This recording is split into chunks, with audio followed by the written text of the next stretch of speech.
জয়পুরহাটের কালাই উপজেলায় মাধ্যমিক স্তরের বেসরকারি শিক্ষা প্রতিষ্ঠান জাতীয়করণের দাবিতে মানববন্ধন ও স্মারকলিপি প্রদান করা হয়েছে। কালাই উপজেলা প্রতিনিধি মোসাদ্দেক হোসেনের প্রতিবেদনে দেখুন বিস্তারিত।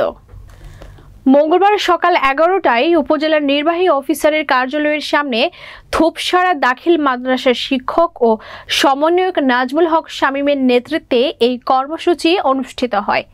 বেসরকারি মাধ্যমিক স্কুল ও মাদ্রাসার শিক্ষকদের আয়োজনে অনুষ্ঠিত এই মানববন্ধনে বক্তারা বলেন, মাধ্যমিক স্তরের বেসরকারি শিক্ষা প্রতিষ্ঠানগুলো দ্রুত জাতীয়করণ করতে হবে। জাতীয়করণের পূর্ব পর্যন্ত শিক্ষা প্রশাসনের বিভিন্ন পদে সরকারি স্কুলের শিক্ষকদের নিয়োগ বন্ধ রাখারও দাবি জানানো হয়।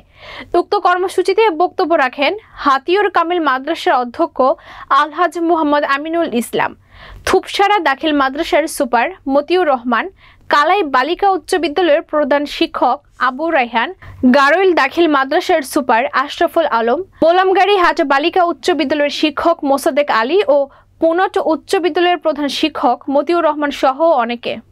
মানববন্ধন শেষে শিক্ষকদের একটি প্রতিনিধি দল উপজেলা নির্বাহী অফিসার শামীমা আক্তার জাহানের নিকট তাদের দাবির পক্ষে স্মারকলিপি প্রদান করেন।